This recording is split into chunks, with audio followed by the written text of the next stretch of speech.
Hey, good morning, black people. Good morning, good morning. What's going on? Or good afternoon, or whatever it is, wherever it is in your hood. I want to say hi to everybody and say hello to everybody on Instagram. My Instagram is the real Boyce Watkins, and I went to bed last night, and we had a lively conversation last night about this whole interesting interview between Kamala Harris and Charlamagne Tha God, and it kind of went all over the place. And we talked for about an hour last night. And it was maybe about 1 or 2 in the morning, and thousands of you were here, and we were talking about this and having a good discussion about it. And so today I got up and I saw, um, I was looking at a chat thread that we have with some people um, that are basically, kind of some panelists that I speak to on somewhat a regular basis.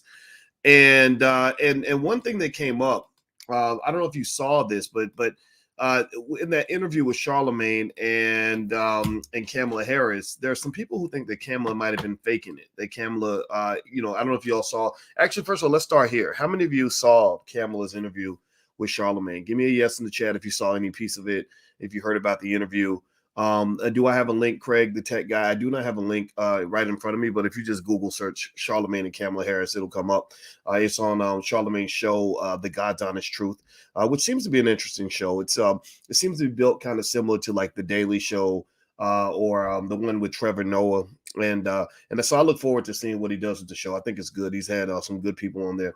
But anyway, the interview was interesting. I know Vicky Dillard had a perspective as well on Fly New Being Queen TV, which I encourage everybody to go take a look at, because I think that when you have something like this is the kind of situation where you're hearing from the black people on TV, and then you're hearing from the black people who are actually in the community, right? You hear from the black folks that are sanctioned by white folks. They get to be on TV networks and all this other stuff.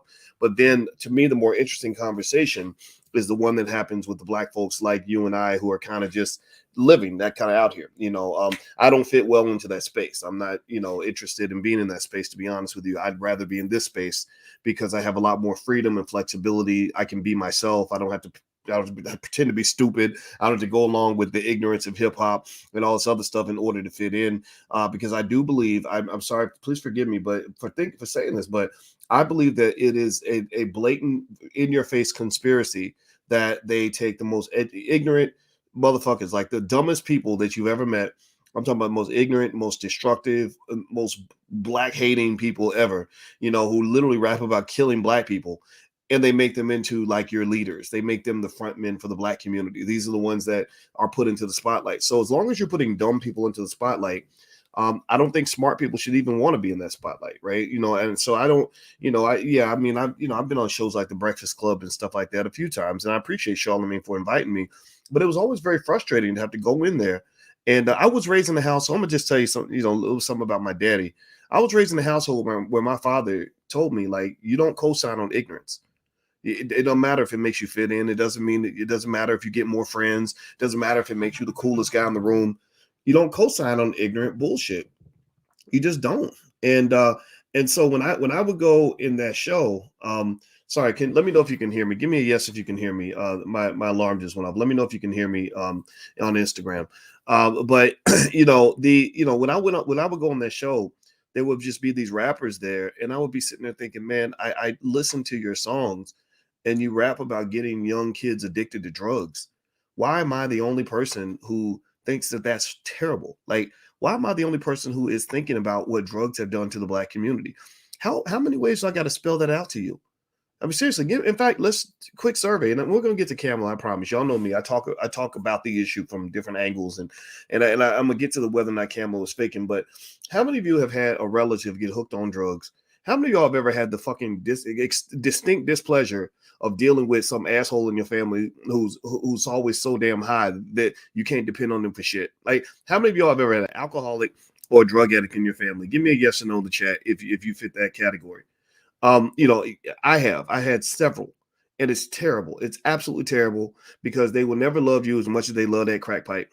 They will never love you as much as they love that damn liquor bottle.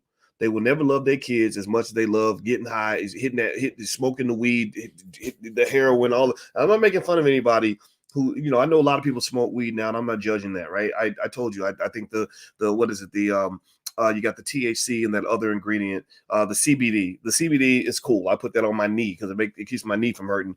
But the THC, this idea that a black man should want to walk around out of his mind and completely disconnected from the world, and oblivious to what's happening to him, oblivious to the fact that white people want to kill you, is absolutely positively the dumbest shit you could ever do in your life.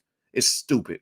So even though I knew going on shows like that would actually help me to connect with certain people, and even though I knew that I should be very patient with some of this, and I want to be, I try to be, right? There's another part of me that's like, man, this is stupid. This is stupid as fuck. You up here talking about liberation. You don't know a goddamn thing about what it means to be free. You don't know nothing about what it takes to actually compete with the people that are trying to oppress you. You don't even have a damn clue. So I would just say this, and I have a couple guests coming in a minute. And T and Zaki, I see you in there. And give me like about 5 minutes. I got to get some of this out.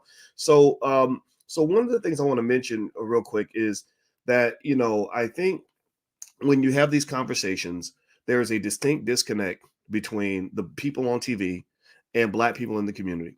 And the reason I know this is because we do surveys and polls, and it's fascinating to me that, for example, the Democrats would tell you that black people really want to make sure illegal immigrants can all vote in New York City. And I'll do a poll. I did a poll that said, how many of you all think that illegal immigrants should be allowed to vote? And literally 94% of you said no. So I'm like, who are these black people that they're getting to believe and to co-sign on this idea? It doesn't mean that it's wrong to believe that. You can believe what you want to believe, but that clearly does not reflect the community. That clearly does not connect to the pulse of black people. And I believe that at some point, chickens will come home to roost.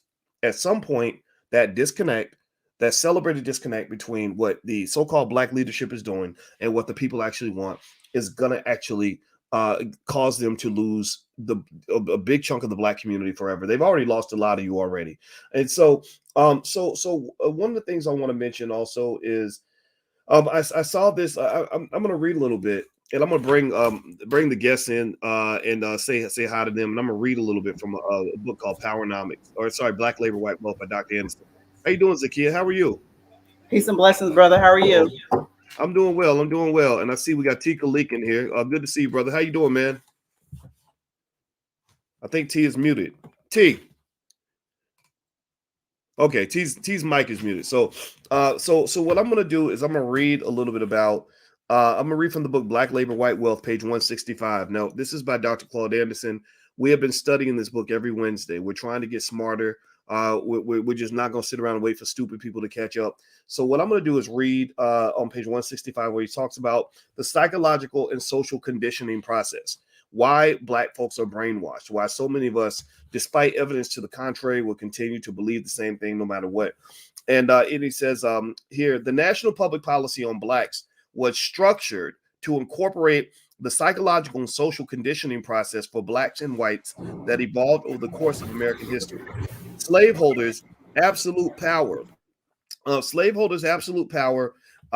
over blacks allowed them to operate an efficient and effective slavery conditioning system. Slaveholders constructed internal controls on slaves that minimized the external force necessary to control them. So they control your mind so they don't have to control your body. The government provided the environment for the legal framework that allowed the conditioning process to exist and operate for 250 years. The slaveholders conditioned blacks to serve as good slaves. The effects carried over into the freed black society and affected the general behavior of blacks as a race of people. Table 10 indicates some of the major goals, techniques, and strategies employed in the conditioning process that forged a helpless, submissive, and manageable labor force. The process was designed to instill in blacks a strict discipline, a sense of inferiority, belief in the slave owner's superior power, acceptance of the owner's standards, and a deep sense of slaves' helplessness and dependence. The slave owners strove to cut blacks off from their own history, culture, language, and community, and to inculcate white society's value system. So I read this and I was thinking about this today when I think about what goes on politically. When I see the brainwashing and actually, I'm going to actually take this question to the panelists.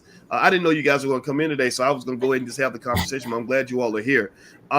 So one of the things I thought about was I watched this interview between and either one of y'all can jump in. Zakia, ladies first. But if you want to jump into, you can as well.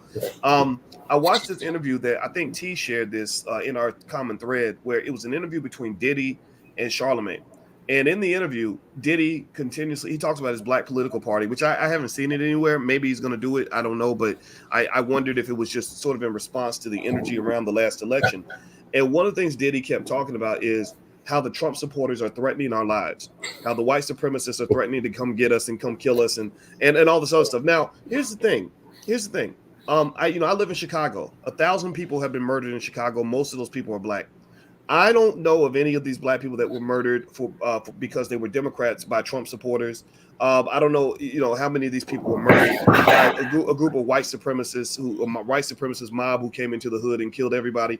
I can't name thousands of black people who've been murdered by just mobs of Trump supporters. Now, I'm not trying to defend Trump supporters to say that we want to be Trump supporters. I'm trying to say that we know black people are dying, but there's no evidence to say that they're being killed by mobs of Trump supporters. So what is this disconnect that I'm not getting that Diddy's referring to? Where are all these thousands and thousands of black people that are being murdered by mobs of Trump supporters all across? Because thousands of black people are dying, but I haven't seen them being killed by Trump supporters. Whoever wants to jump in first.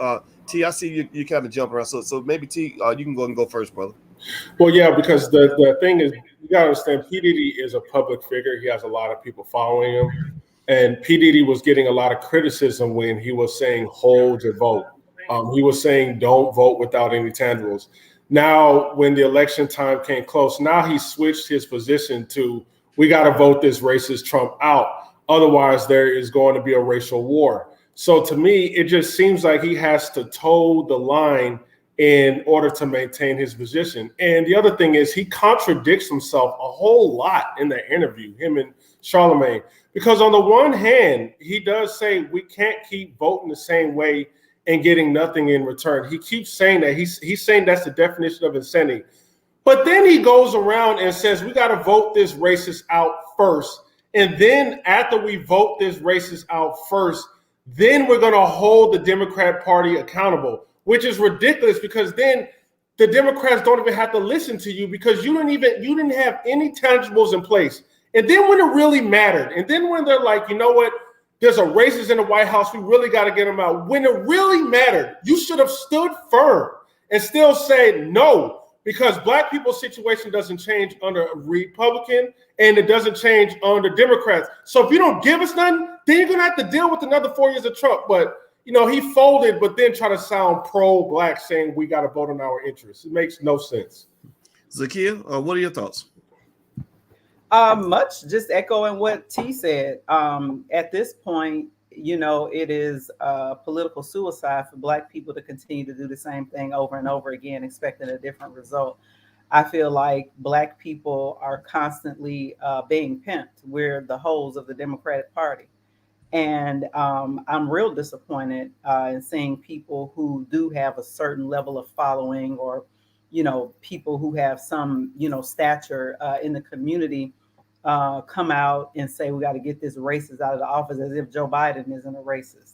That's what's problematic to me. Is like people are saying, okay, but Trump is a white supremacist. Trump is a white supremacist. Okay, what definition are we using? Because the last time I checked, Joe Biden also met the definition. So like to me, it sounds like we didn't have a choice, And then we don't talk about like why large segments of our communities don't vote at all. There's large parts of the black community, mainly the younger generation, who, in my mind, intelligently look at their options as intelligent black people and say, oh, well, this over here is not talking about the things that are important to me around economics, around, economic justice, around all these police brutality. I mean, hell, Joe Biden told us on the campaign trail that he didn't believe in defunding the police. In fact, he wanted to give more funding to the police. So, I mean, when it comes to black issues, things that disproportionately impact us, there was very little difference, if any difference at all, between Trump and Biden. Now I know I'm gonna lose a lot of black people saying that, but it's the truth. Well, and just, go ahead, Tim. I just want to add on to that too, and I agree with everything Sister Zakiya said.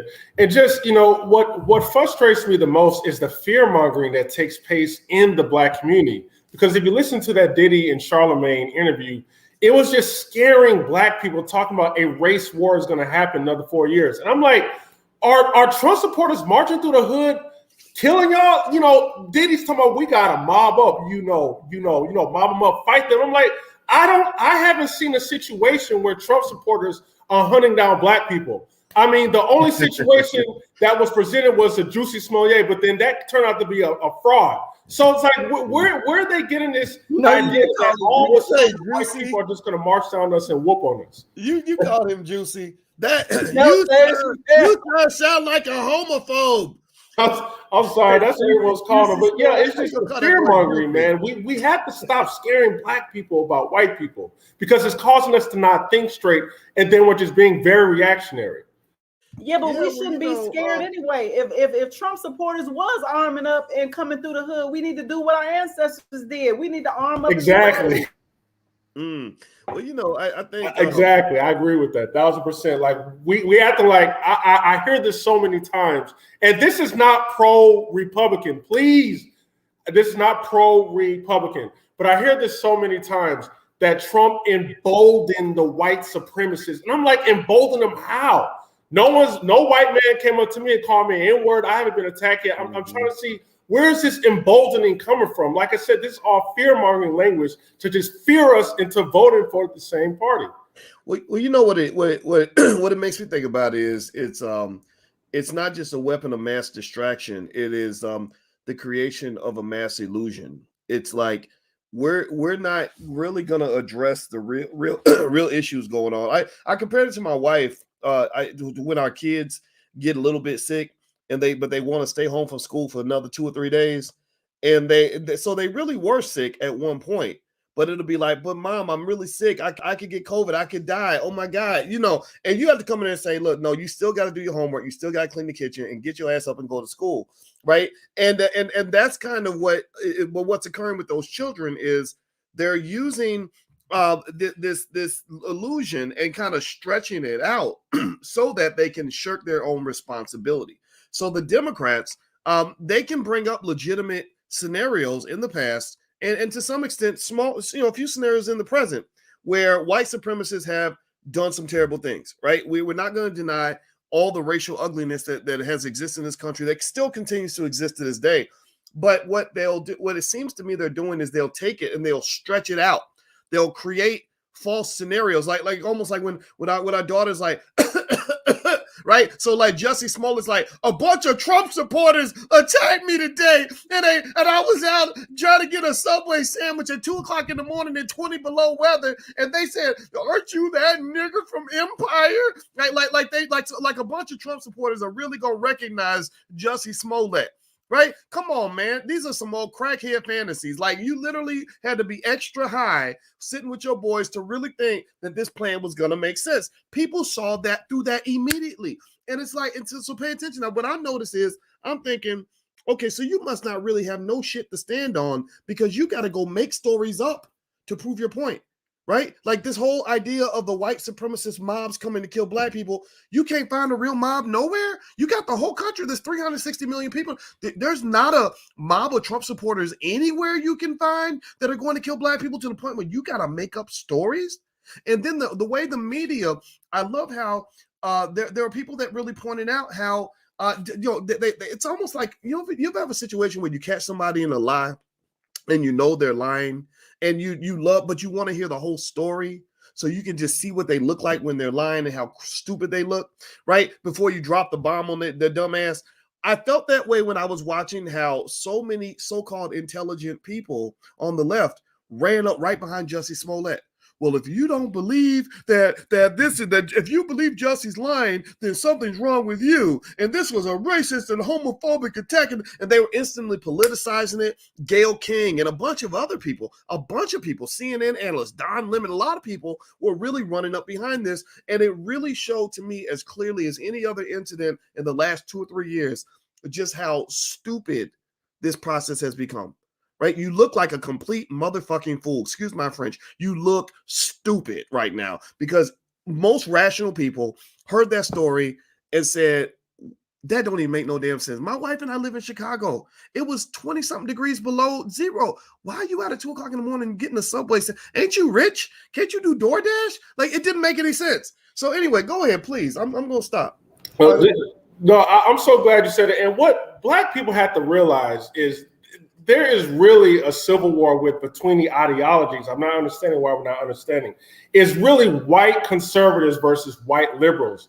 This is why every incident, including the Jussie Smollett situation, was politicized, was for that purpose. So when 2020 comes, we are voting a certain way. It's the same way with the police shootings. It's always slanted to just be pro-liberal. And, it's these racist white conservatives who are trying to take your rights away and kill you. We have to understand, we see the Proud Boys, we're seeing white people fight each other politically. We're seeing the Proud Boys fighting Antifa. Black people have to see this, that it's not some white liberals is all on the side against racism or all crusading, and the only people standing in the way is the white conservative, and we must fight them. No, that's brainwashing, because we see the Democrats are in power and Black people are still having the same situations. So how do you account for that? You cannot account for that. We are in a political war between the right, and the left, and Black people need to know how to maneuver around this and get tangibles out of it instead of just siding with one side because they're making you feel emotionally good. And the other thing that I've noticed is when Ice Cube, who is one of the few people who were actually calling for some tangibles for Black people, Ice Cube was shouted down, was called names all over Twitter from other Black people, Black organizers, elites who got their funding from the Democratic Party to turn us out like hoes to vote for the Democrats. They have been silent, right? This entire year under the Biden presidency, because we have seen all other types of different communities, from the LGBTQ community to the Asian community, get what's called tangibles, get some type of policy out of this current administration. However, Black people have been waiting and wanting, okay, so then when is it our turn, right?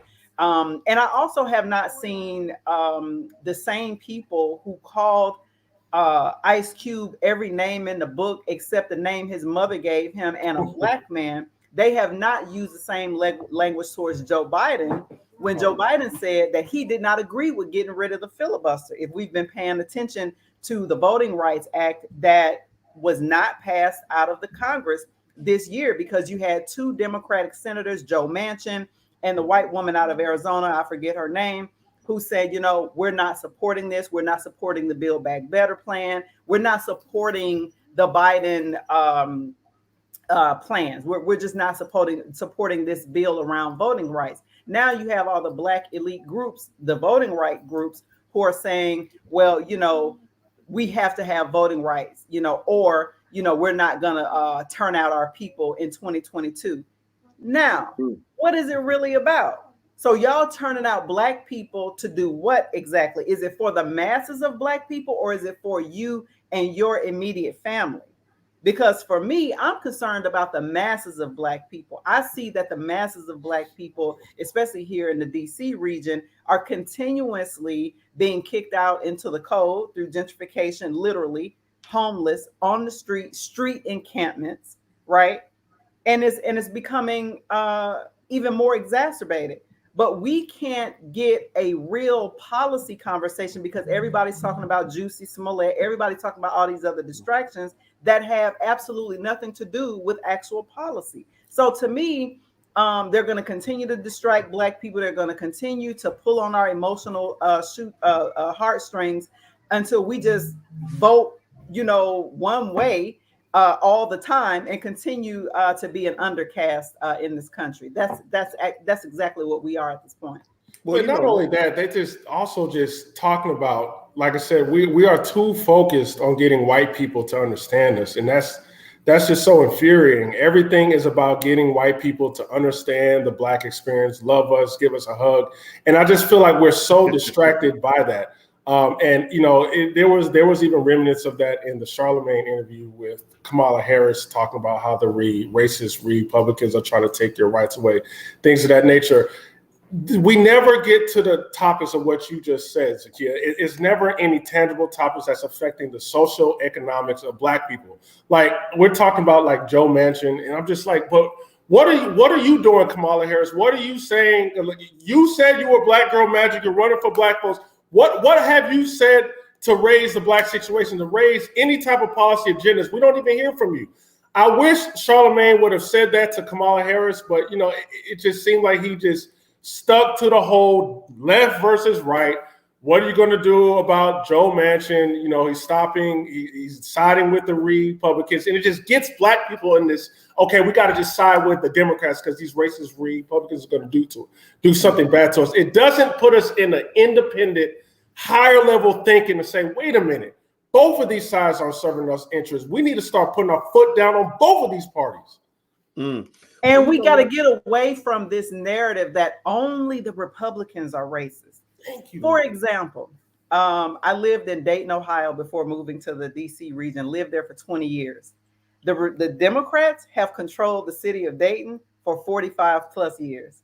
And when it came to the conditions of Black people within the city of Dayton and other cities across the country and even across the state of Ohio, Black people continue to vote the same way, sometimes the same people in over and over again, yet our conditions continue to worsen. So when people talk about racism, I have to get into a conversation of how are you defining racism? Because if you're only defining racism by somebody doing mean tweets or saying the N-word or saying, oh, I don't like Black people, then you are following behind what the media is portraying as racism. What real racism is actually institutional and systemic. You know what I mean? It's the systems and structures that keep our communities as food deserts, right? Systems and structures who vote and say, oh, we're going to allocate more money to this side of town than to this side of town. If we're really going to get down into it, when we look at how cities craft their budgets, because to me, budgets are moral documents. And if you're investing in one side of the town over the other, and the other side of the town that happens to get the disinvestment, that's to me institutional and systemic racism that has been perpetuated since we've been here on these shores. And Democrats by far have a monopoly on that when it comes to cities. Well, you know, I'll be curious to ask. And by the way, I'm speaking with Mrs. Zakia. What's your last name, Zakia? I'm sorry. It's all good, brother. It's Zakia Sankara Jabbar. I think your audience knows me by now. Yeah, Zakia, and I'm gonna actually put up Zakia's show and website, and also T Khalik. You can follow them. There's their information right there on the screen.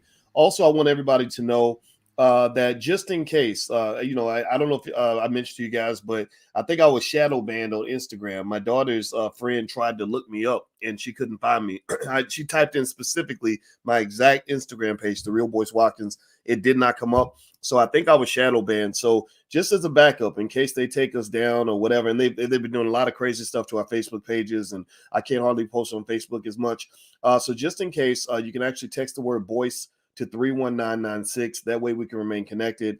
So just text Boyce to 31996 and I'll send you a text message if it really ever goes down. You guys know we're not going to stop what we're doing on this platform, but it's real. It's war. You know, it's unfortunate. Facebook is doing me the same way. Facebook has had me in jail twice in the last month.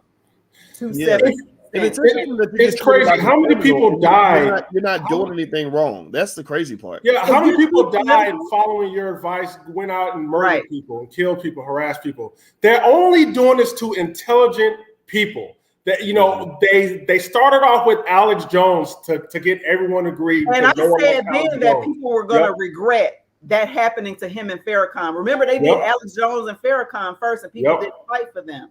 And I remember and then we all Yeah. So it's I mean, this, you know, ladies and gentlemen, is what oppression looks like. Oppression doesn't show up, you know, in a negative form. It shows up very subtle, very gentle, like, oh, we're just doing this to protect you. And then slowly but surely, they're quote unquote protecting you by taking away more and more of your rights. So you really have to understand it enough to see it when it's happening. And that's one of the reasons why on this platform, I've mentioned to you guys 1,000 times that I don't believe in censoring anybody. I mean, unless it's really extreme. Like if somebody's really telling people go out and kill each other, then that's a problem, right? That's why you got to censor some of these rappers, because some of the rappers, unfortunately, and their record labels are marketing the homicides of Black people, and you're seeing real death occurring in communities. Like I'm from Chicago. The shootings are real. Like people are really, little babies are really taking bullets to the brain, and this is being marketed as a good thing, as a cool thing, right? So that type of censorship, I'm cool with that. But when you start talking about censoring people because somebody called you the N-word, well, ignore that. I mean, seriously, I don't. Why do you care what some toothless hillbilly in Tennessee says about you? I don't care. You know, and when they know they can trigger you and get you to respond, well, you're giving them power, right? So I would just say, you know, at the end of the day, I think freedom is for grown folks, and I think freedom is something that we as Black people can utilize to our advantage. I think that we give our freedom away in many cases. We give our power away in many cases. In fact, I was actually, while y'all were speaking, I looked up the definition of Stockholm syndrome, and I'd be curious to know if anybody in the audience, how many of y'all think Black people, maybe when it comes to politics, we've got some Stockholm syndrome? You know, Stockholm syndrome is where you are in an abusive relationship. You have someone that holds you captive, and you start to form positive feelings towards your captor. And some of the symptoms, according to WebMD, of Stockholm syndrome are feelings that you have toward the abuser that are a little bit confusing. Like you love your oppressor, you sympathize with your oppressor, you empathize, meaning that you can put yourself in the shoes of the oppressor. You have a desire to protect the oppressor. I rarely see Negroes fighting harder for anybody than they fight for these damn Democrats, and and it's crazy to me. I see you're both shaking your hands. So, ladies first, Zakiya, what are your thoughts on that? You know, it actually hurts my feelings because I stopped voting like a straight Democratic ticket the second Obama administration. I did not vote for him the second time. I voted the Green Party. Because I don't know if y'all remember this, but Obama came in, he had like Joe Biden, he had the House and the Senate. So the first couple of years of his first presidency, he had, you know, he could have done the things that he said he would do when he was running. One of the things that, if you all remember, I recall a lot of this because I was working very much as a part of the Democratic political machine when I was in Ohio. And I just saw too much. They are just as corrupt as the Republicans. I mean, they are basically, I hear people say two sides of the same bird. It's true. It really is when you get down to it. And when I realized that Black people, as far as their Democratic Party platform, were not a priority and we were their largest and strongest voting bloc, I said, this is not a healthy relationship. This is an abusive relationship.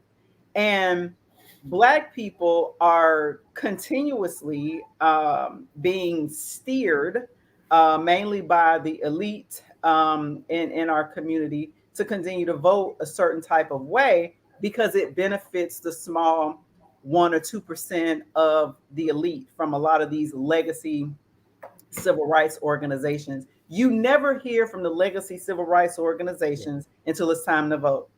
And I thought that was a problem. Black people have a lot of issues. As you both know, I work in education. Our children are catching hell in these schools. Where are these legacy civil rights organizations when it comes to our babies, when it comes to our children, when it comes to what's happening to Black women trying to give birth? I mean, there's so many different issues that directly impacts us more than it does anyone else. And we don't hear about those issues. All we hear about is emotionalism in terms of our great grandparents marched and died for us to vote. I appreciate that. No, seriously, I get it. Yes. I grew up in Selma, Alabama. I had family who was a part of those marches. I'm with all of that. But at some point, we need to talk numbers and cents, right? At some point, we need to come to the table and talk about what's reality and what's happening to Black people. And to me, economics is right at the top. Especially when I'm looking at us continuously as a group, we're continuing to lose ground and it's getting worse and worse and worse. And so I have actually lost patience with the Black political elite because they refuse. If you're going to negotiate for Black people, Negotiate for the masses of us. Negotiate in good faith to ensure that your people get something out of it. Don't just continue to come to us and tell us, well, you need to vote because somebody died.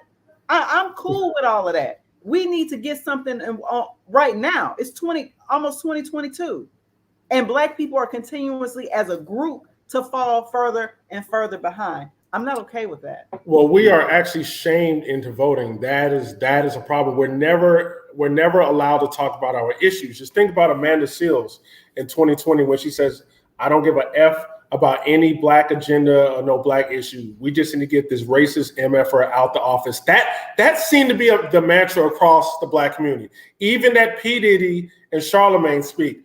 We just got to get Trump out first. I mean, it's so ridiculous. And if I'm a Democrat, a white Democrat, and I see that, I said, well, I'm going to ignore this community because all you guys want me to do is get rid of Trump. I don't have to talk to you about policy. You're not putting any pressure on me about policy. And the only time we hear from Obama and Michelle, I swear to God, I feel like the only time I heard from them was when it's time to vote. Now they're giving speeches, but they're only giving speeches when it's time for us to vote. And yes, in the Black community, we have a lot of false prophets, celebrities, propped up as if they're pro-Black. And I'm sorry, I had to mention Charlemagne.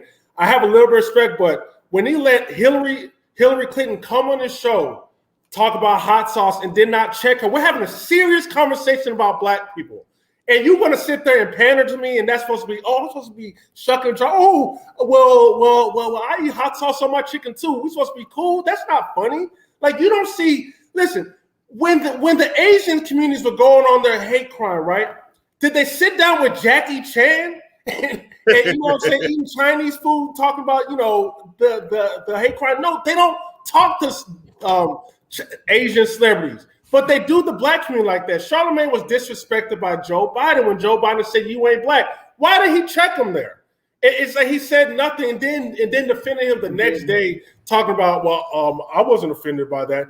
And then even with this interview, like I said, with Kamala Harris, the questions were not really, to me, when I was listening to it, it was more just centered around Democrat politics, nothing about what you said, Black economics. We gotta stop Joe Manchin. What are we gonna do if Joe Manchin and Joe Biden's president? I've never seen an African American ask that question, questioning if who's the president, Joe Manchin and Joe Biden. These are stuff that we don't care about. But this is how they loop us in. It sounds pro-Black because you're mentioning white supremacy. So it sounds pro-Black. That loops us in. It's okay, man. We gotta listen to them because they are talking about white supremacy. We have to break out of that. Here's the thing. They could bring Joe Manchin to heel if they wanted to. Oh, yeah. They don't want to. They're hiding behind, well, you know, Joe Manchin and whatever's white woman out in Arizona, they won't let us do it. But that's actually not true. That's why you hear the Black political elite saying advocate to end the filibuster. And Joe Biden said on public record, I'm not doing that. So basically, F y'all and y'all voting rights bill. So what argument are they going to use in 2022 for why we got to turn out again for Democrats and we ain't got shit these last 2 years? Well, let me jump in, and I want to share something real quick to a point that T made earlier about the shucking and jiving. I want to ask anybody did anybody remember this incident with Roland Martin and Hillary Clinton where he was showing her how to do the wobble? Remember that? And see, they will engage in that because this is easy. Oh, this is gonna get y'all Negroes to vote for me. Okay, I'll dance even though I can't dance. This is easy. Eating fried chicken, going to churches, talking in a Black vernacular. Well, if this is gonna get y'all to vote, this is easy. They know in other communities they gotta come correct. We're talking about policy. We're not none of that. I'm not gonna go to the Latinos with a sombrero and a burrito in my hand and we start talking. No, we're talking serious. But with us, it's play. And we got to start checking these Black people who do that. Like, yo, you don't represent us. The same way we check Ice Cube, somebody said we should have been checking Roland Martin. Like, we got to draw the line. Let these Democrats know we ain't playing this. And like I said, this is not pro-Republican. The only reason why I mainly, me personally, focus on Democrats is that who has the Black thought currently. Exactly. If Republicans had the Black thought, I would be focused on them. But Republicans are bashed on CNN, on all mainstream media. All of your favorite hip hoppers don't like Republicans. In Hollywood, they're bashed. In fact, I mean, going around being a Trump supporter was not popular. So it's easy. People act like you are bashing white supremacy when we talk about Republicans, but there's no repercussions for talking about them. But there is for Democrats, which is why I focus on it. I got a question for you, Zakia. When you mentioned voting rights earlier, and that was something Hillary talked a lot. Not Hillary, I'm sorry. Kamala talked a lot about in the interview with Charlemagne. You know, that's the consistent playbook that they tend to go to. I don't see a lot of black folks really talking about voting rights or voter ID laws, but I see the Democrats kind of constantly going to that. Now, I'm trying to help me with my confusion on this. I'm really asking this question because I really need an answer that's going to help me see it differently. Okay, so it seemed to me that a lot of the conversation was that you shouldn't be required to show an ID if you want to go vote. What I don't know a lot of black people that don't have ID, right, or can't get one, right? Now, what's fascinating to me as well is while they say that you shouldn't be forced to show an ID in order to vote, you should be forced to show a vax card in order for you to go into a restaurant, go to the movies, go to the gym, or whatever. So to me, again, maybe I'm wrong, but I would imagine it's harder to get a vax card because you got to put something in your body than it is to get an ID, right? So is this really like? And they bring this issue to us as if that is the number one issue that black people should be concerned about. And I can also say this too. Lots of black people have been voting for a very, very long time. I haven't seen a lot of progress come from the Democrats. So me voting for Biden seems like it helps Biden, but it don't really help me. It helps him maintain his power. So I need to understand what's with the consistent conversation about voting rights as if that is the top issue for black people all the time, everywhere, no matter what. Zakia, I'd love to get your thoughts on this because I'm really trying to understand. You and I have the same question. And if you ask the masses of black people, right, and I think you have a platform where you put out these feelers, you'll find out probably 9 times out of 10 is not the number one issue. Not for those of us in this age bracket. Now, if you get to the senior citizens, in their mind, you know what I mean, because they retired and they money straight anyway, right? Mm-hmm. The baby boomer generation, our generation economically are doing worse than our parents and our grandparents. So voting rights is probably one of the top issues for that age group because, you know, it just is, you know, they went through the movement and all of that. But for us, that's not the biggest issue. You got black folks that's concerned about childcare. Childcare is crazy when it comes to, I mean, everything is surrounding economics. Black people are being pushed out of what used to be majority black cities like Washington, D.C., used to be Chocolate City, is Latte City now. There's a lot of white in there. You know, Baltimore, you know, Detroit and Oakland. You know, when you look at these cities where black people used to be the majority, you also see tent cities. Nobody is talking about what's real for us, in my opinion. And to me, that is shameful. And I also see the black political elite at this point as enemies. Because if you have a seat at the table, because y'all love talking about having a seat at the table, okay, you got one. Why are you only talking about voting rights? Why are you only sitting across from Kamala Harris and whoever else and talking about voting rights when it comes to black people? When our kids are catching hell in K through 12 public schools, when our children are catching hell in communities where they don't have outlets because the city has decided to disinvest from that and build dog parks instead. You understand? Because they want to welcome in white people. There are so many different issues. There's a plethora of different issues that we really could be having some substantial conversations about and actually pushing policy. The other thing that people have been very quiet about is HR 40. Jim Clyburn is black. He's the whip of the House.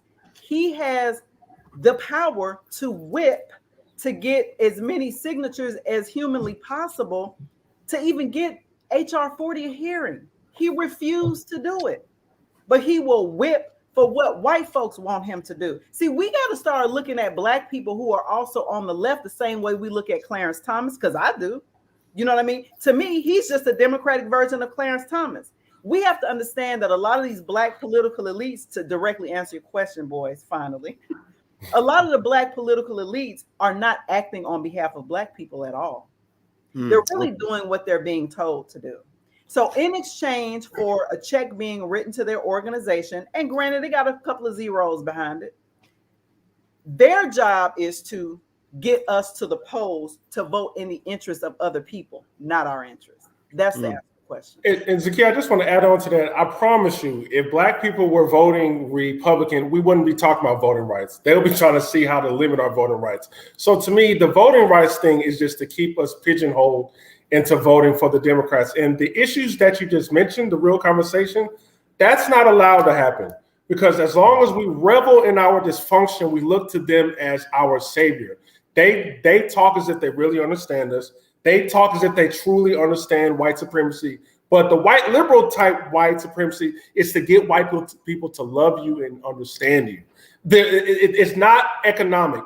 It's not policy driven. It's just get white people to stop their microtransactions, maybe stop them from going to your hair and rubbing it and saying how kinky it is, that type of stuff. That's what they want Black people focused on. So yes, when it comes to us politically, they bring up that voting rights issue as if the racist white Republicans are stopping you from voting, which translates, they don't want you to vote for Democrats. So as long as you keep voting for us, we're going to make sure that we keep the Republicans at bay. That's all the voting rights is. It's a fraud. And you're right, these Black political leaders pushing it, it's almost traitorous. It's like, do you see what's going on in your communities? Go to any African American. No one is talking about voting rights. You only see it talk in the media. No African Americans talking about voting rights. It is traitorous. Well, by the way, everybody, I'm speaking to Miss Zakia. I'm gonna call you Miss Zakia so I don't mess it. Miss Zakia is cool. Miss Zakia, and Zakia is the host of a great show. You should check out Real Talk. Real Talk with ZSJ on YouTube. They can Real Talk with ZSJ, and here's how you can follow her online. Also, T. Khalik, you can follow him on Facebook right here. Their information is right there. Also, if you want to support the platform, you want to become a patron, feel free to go to intelligentblackpeople.com. That URL is on the screen. Please hit the thumbs up button. Thumbs up, thumbs up, thumbs up. Also, again, because they are shadow banning various platforms where we operate on, this is a war. They don't want intelligent Black people to speak. If I was an ignorant rapper talking about slapping my baby's mama and shooting 5 Black people, they'd have me all over the media outlets. But because we're actually trying to have intelligent conversations, you know what it is. They're not really interested in that. So to fight some of that, we are strategically positioned to make sure that we can connect with you no matter what. So I'd like everybody in here to text the word voice to 31996. You'll get on the text list. That way I can still connect with you in case they cut me off. Because at some point, I imagine it's going to happen. I will tell you all that I totally understand why they do what they do. I completely get it. Again, we've been reading Black Labor, White Wealth by Dr. Claude Anderson, which I encourage everybody to read. His books are at powernomics.com.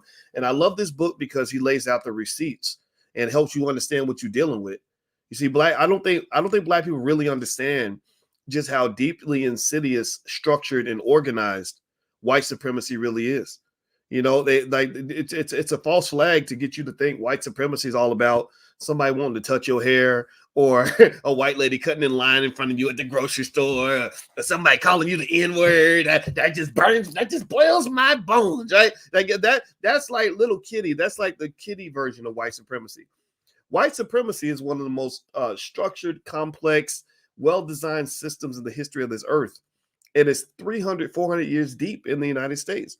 So the reason that this book, and we're going through this book line by line every Wednesday night, everybody can join for free. Just go to boycewatkins.com. You can join the book club. It's great because when you understand what you're dealing with, everything that they do starts to make sense. You totally get why the Democrats do what they do. And you cannot really blame them because this is their cash cow. You understand? See, if Black people get off the plantation, it's game over. Like literally, when the masses of Black people wake up, America will be flipped on its head because they have built this entire country on your back. Okay, do you understand what I'm saying? Please tell me you understand what I'm saying. So I want to go back to what you were saying about the voting rights thing, which is a real interesting, crazy rope-a-dope. I just giggle inside every time they start talking about voting rights. Because it's hilarious. Like we too stupid to know how to go get an ID, but you're supposed to have your vax card, but you can't get an ID. I don't get it, right? But then the other interesting thing too, and I'm sure T, I'm gonna let you kind of jump in this first because I've seen you talk about this, and I feel like you're gonna probably like T's real passionate, and T just has a lot of great energy. That's why I love this brother. You see articles like this where they talk about non-citizens getting voting rights, basically illegal immigrants. In New York, I think that you don't have to be an American citizen now to vote. A lot of places are passing these laws. If you read what Dr. Anderson wrote in 1992, he argued that was the strategy. It was to replace Black people economically and politically by basically creating immigration policies that dilute Black economic power, that dilute Black political power, that dilute the Black vote.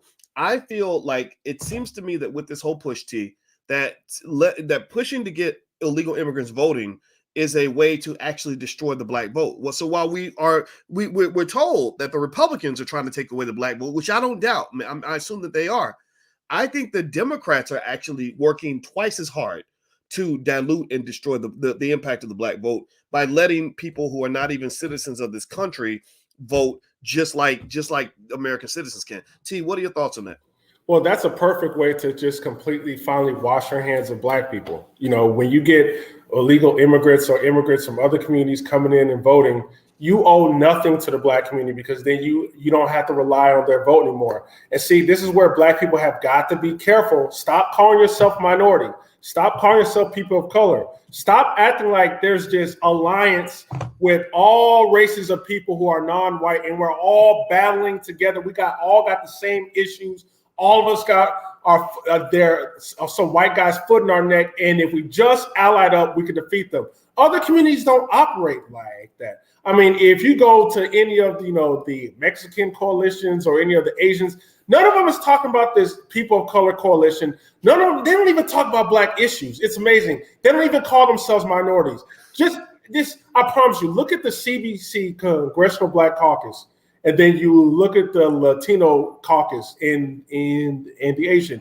The Congressional Black Caucus is the only one calling themselves minorities, and we must fight for the rights of all. If you go to the other ones, they specifically say this is for the best interest for the Latinos. This is for the best interest for the Asians. So yes, the reason why I think, in my opinion, the voting rights is also one of the things that they're pushing is to really, that drowns out the Black vote. If you're telling people they don't need IDs, anyone can vote. Zakia, any thoughts? I really think that's interesting. I think that that's not something that can be done on a national scale. There may be some issues around constitutionality of non-citizens voting, but who knows? I can't imagine that becoming a national trend.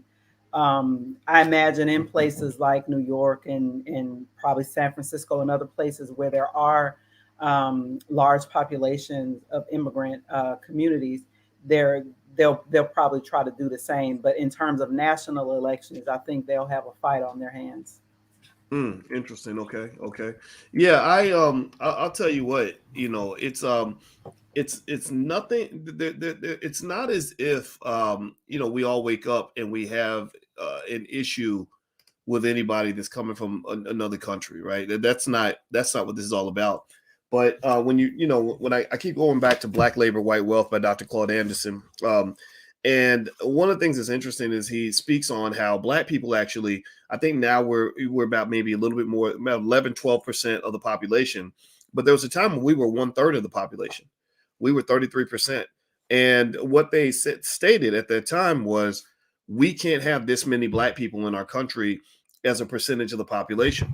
And also what's interesting, when you want to talk about things like white supremacy and racism, if you all want to get for real about this, I didn't know this until I saw the film Happy, Hapi, by Taki Grant.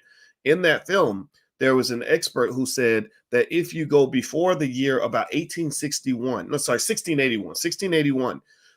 she said that there's no record anywhere on earth of using the term white to describe another person. There was no such thing as a white man before 1681.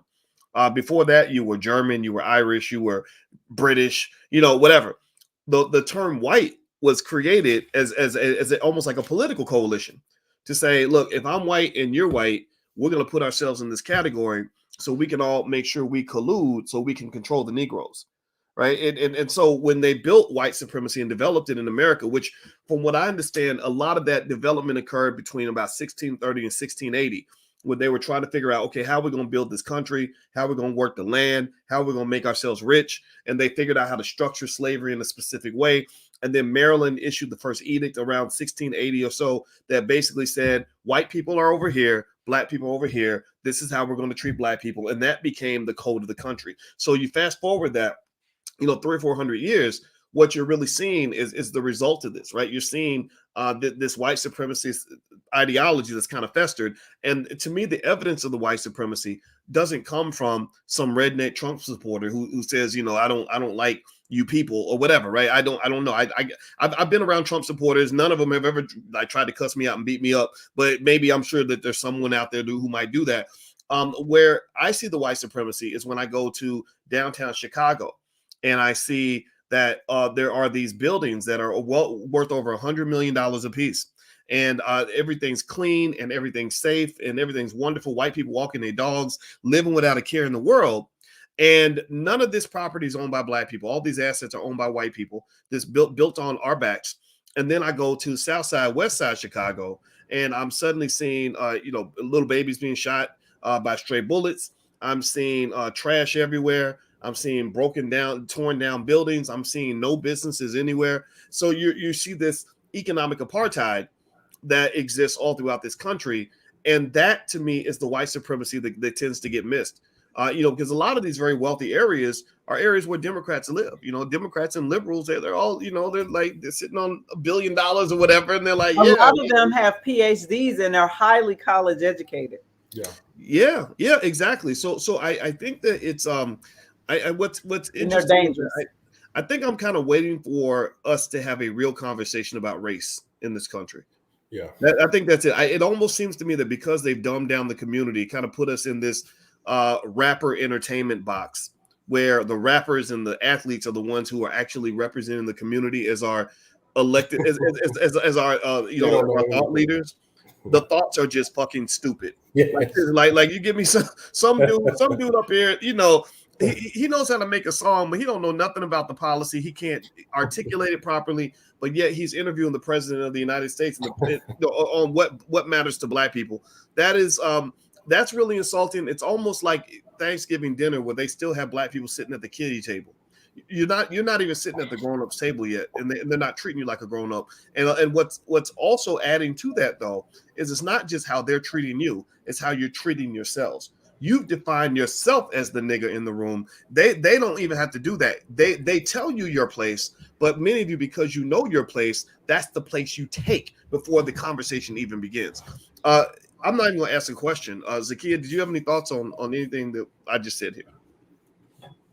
No, I mean, that's absolutely right. A lot of what you described about Chicago can be said the same about where I live, Montgomery County, Maryland, which is considered progressive. Or when I think about places like Minneapolis, Minnesota, and St. Paul, Minnesota, these are the progressive places. They have progressive policies for LGBTQ, progressive policies on immigration, progressive everywhere else. But it seems like where the progressives and the Trump Republicans agree is their hate and disdain for black people. So to me, it's like, okay, so what does a progressive actually really mean? I don't know if people don't know this, but Maryland incarcerates more black men than any other state in this country per capita. It's not even in Mississippi, it's Maryland, right? So they're continuing. I mean, and that's verifiable. You can look at the ACLU actually did the report. The ACLU of Maryland.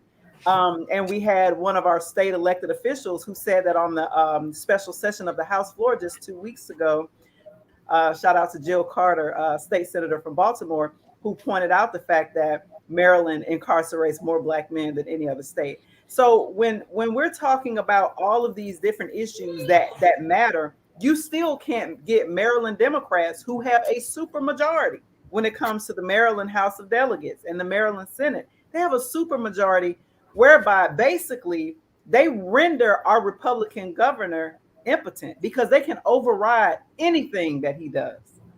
I mean, it's really interesting, me coming from a place like Ohio, which is ran by Republicans, and we're told, you know, this is why all the horrible things happen to Black people is because we can't get no Democrats elected. Well, I come to Maryland, and I'm like, okay, you know, I've been here 6 years, and I'm looking at how Black people doing, and I'm just like, I'm confused because there's a higher Black population here between Prince George's County, Montgomery County, and of course Baltimore.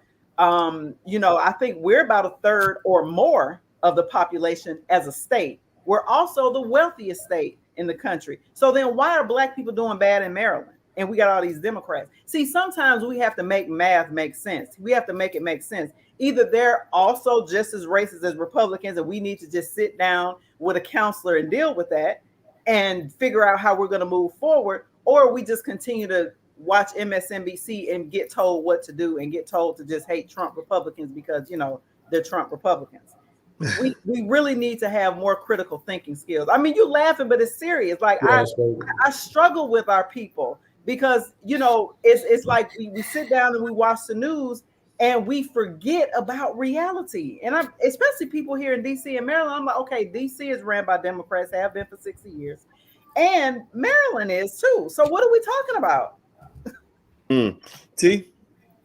No, I mean, I totally agree. And, you know, it's just, I get a little frustrated too, because our people are being finessed. I would say, especially, you know, I don't understand the Black man sometimes as well politically, because the Black man is not even respected, especially by the Democratic Party.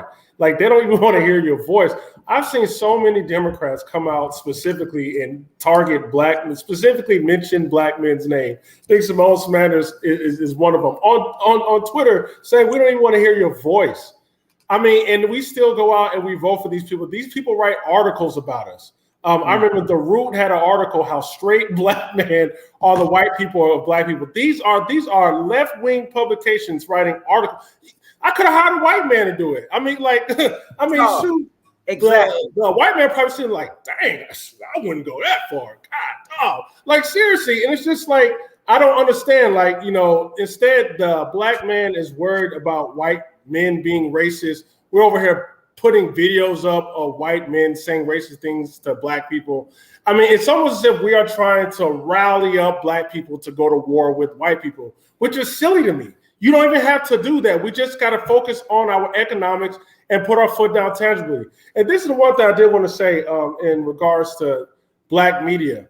You know, it would have been wonderful if the Breakfast Club would have brought on Sister Zakiya, especially in 2020, especially when it was hot, to just bring another perspective. Because I look at Dr. Claude's interview, first interview, 4.7 million, second interview, 1 million.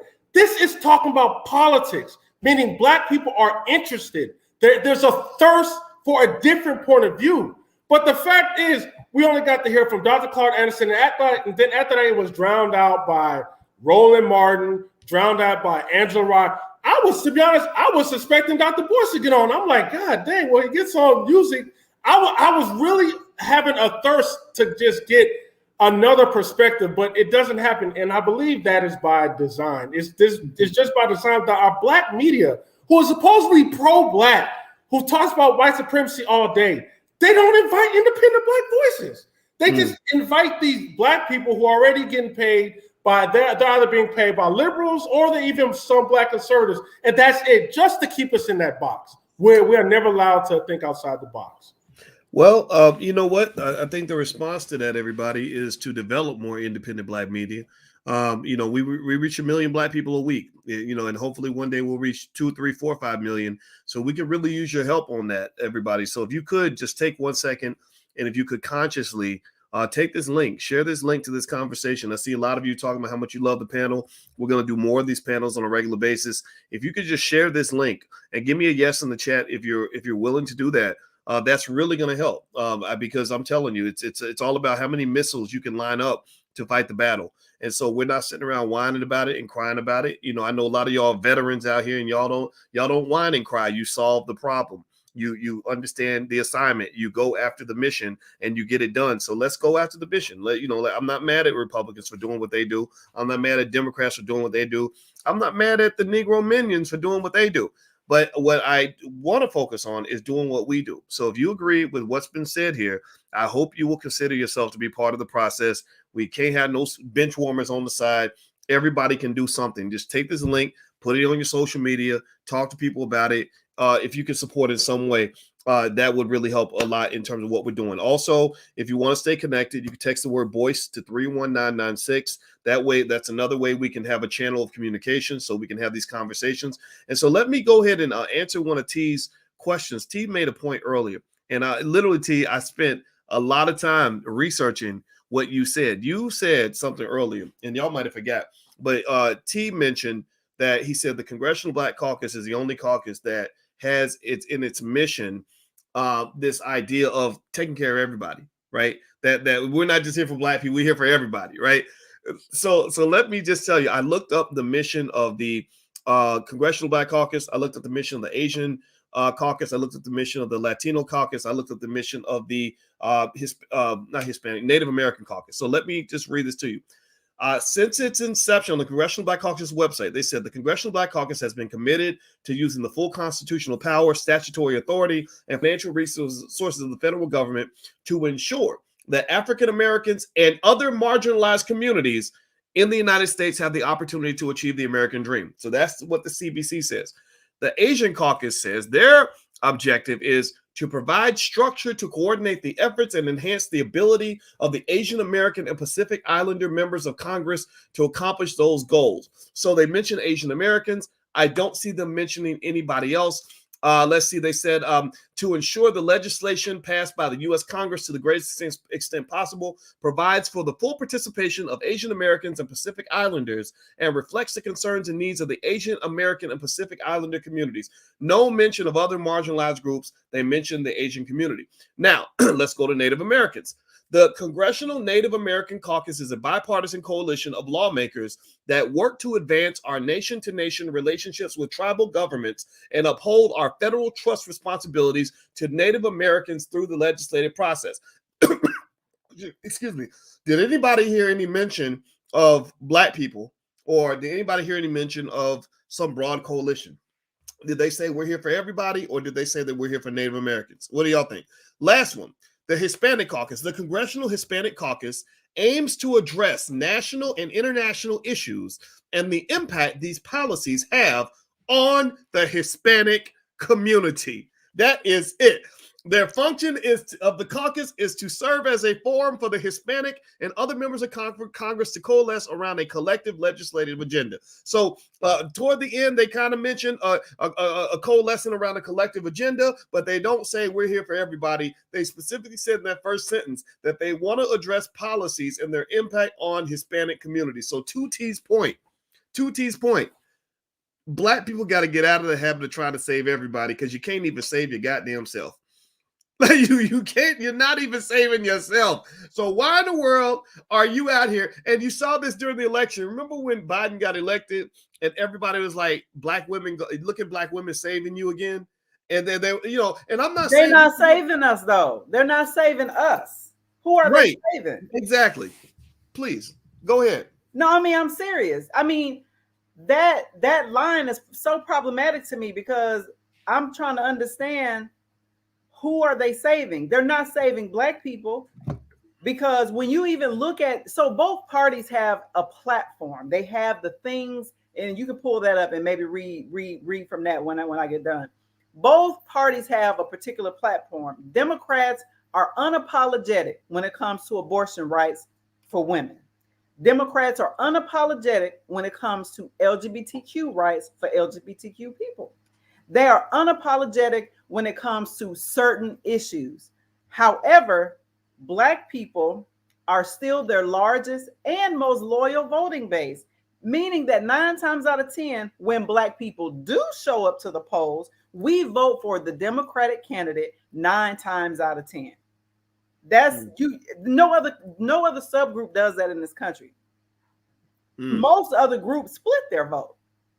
Even the Hispanics, who were arguably pretty much targeted by the Trump administration when it came to the wall and all of that. Mm-hmm. There's a lot of diversity also within the Latino community, depending on what country they're from. There's a lot of diversity. Zakia, even Joe Biden, he told the Latino community, he said, unlike the black community, you guys are more diverse. You remember that? Right. Unlike Asians, they split their vote. You know what I mean? Sometimes it might be 60-40, depending on where they go. You know, same with Latinos. They split their vote. But Black people, 9 times out of 10, and I would say we haven't gotten anything substantive on the national level probably since Bill Clinton. Interesting.